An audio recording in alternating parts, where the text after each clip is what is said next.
It is the end of October, 42 degrees, 2022, and I will be processing my mason bees today.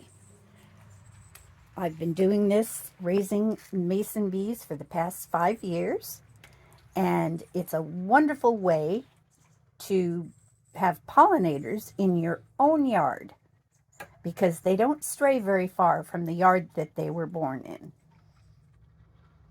But there you have it. There are my tubes that I've collected over the summer. Each one of those tubes houses about 4 to 5 bees. And I will be processing the cocoons and getting them rid of mites, drying them, and then putting them in the refrigerator with a little piece of moist sponge. So, this is the beginning. Hi guys, this is Lynn from Lynn's Garden. First time using a tripod, so bear with me. I'm going to be processing my mason bees this morning. It is the end of October, 42 degrees out there. I normally keep them in my shed over the course of the summer, but today I'm going to be taking them out of their tubes, washing them, getting rid of any mites that might be there.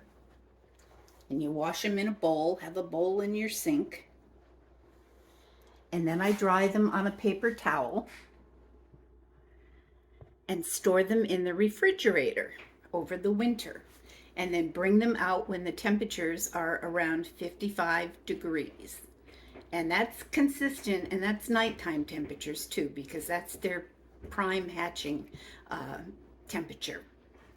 So to do this, you need a sharp knife and you need your tube.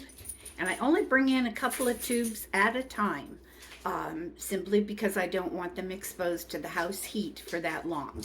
And I use cold water to rinse off the mites.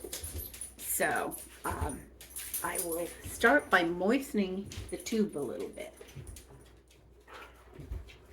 because that helps when you're trying to take it apart here.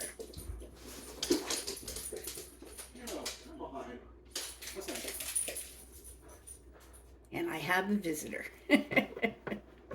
So I will pause. I've cut this one open, and these little bullet-shaped things that are covered in mites are what you're looking for. And each one is separated by a little plug of dirt. So you want to get rid of the dirt and you want to get rid of the mites. So I will just pop this little guy into the water.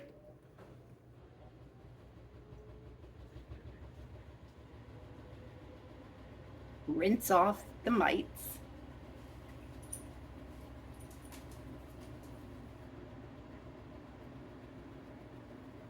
And the dirt.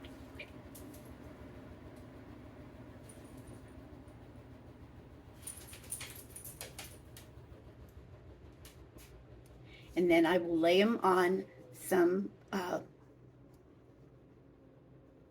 tissue paper or a cardboard box or anything you want to dry them on. These all came from that one tube that I just did. So I actually got 6 to that tube. Very happy with that. Your larger ones you'll find are usually the queens. And the mason bees are a solitary bee. They do not live in a hive. That's why they store their young in these tubes, or in a natural crevice in trees and things like that. But I find that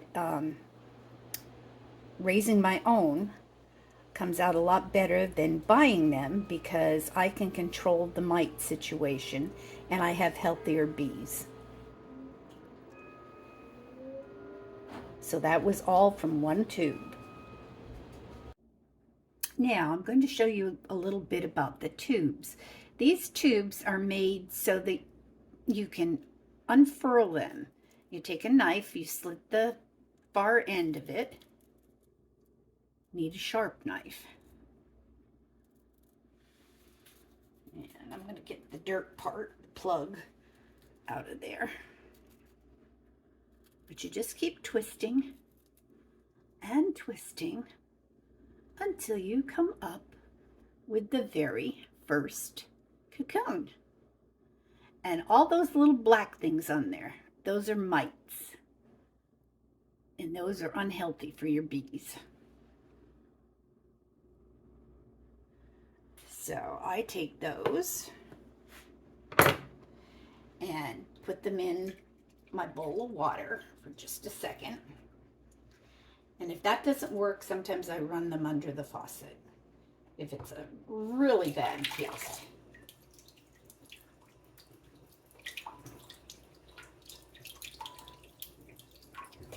You always want to use cold water because you don't want to get them started on their process of developing. And then once you have the cleaned off cocoon, oops, where's my viewer? There we are. Once you have the cleaned off cocoon, you can lay it down on your piece of, or your towel or whatever it is you want to dry them on. Cardboard also works if you've got a box.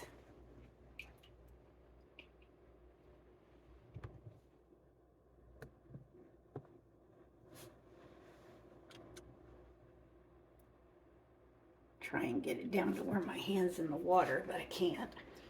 As I said, I'm new to tripods here, so. Oh, this one's just loaded with it. This one probably is not going to develop. Simply because the mites have eaten through the cocoon. But we'll give it a shot.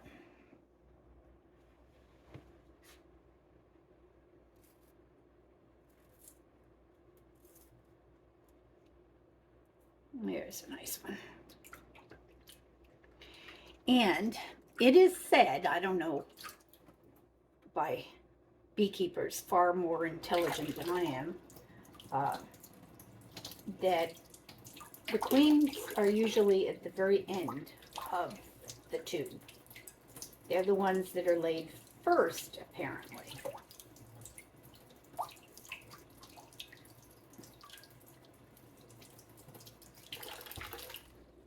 And they also tend to be the larger cocoons. See? Nice and pretty much mite free. So far I'm up to over 30 bees that I will be having for next year. And I'm not even a 10th of the way through my tubes yet.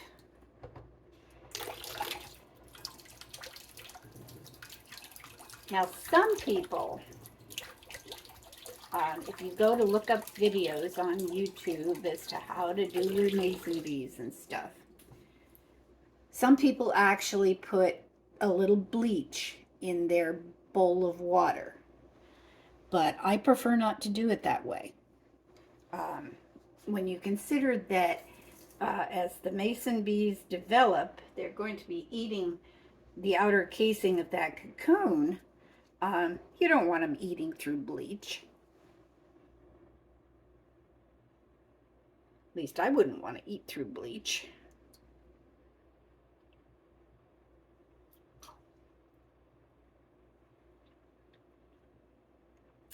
So there you have it, and I'm going to continue on the rest of the day in processing my mason bees. And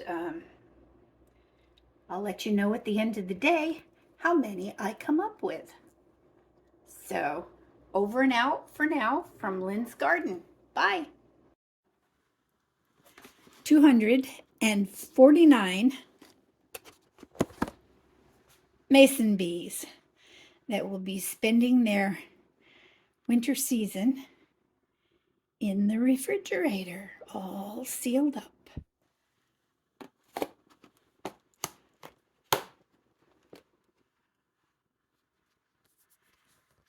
I will be checking them over the course of the next few days and drying them some more outside just so they don't mildew. And then they will go in the refrigerator permanently for the winter. But right now they're going into the refrigerator temporarily. And 249 bees is not bad. Now you know why I have such a pretty garden. And now I'm going up to take a nice, hot, long shower because I feel all buggy. Bye now.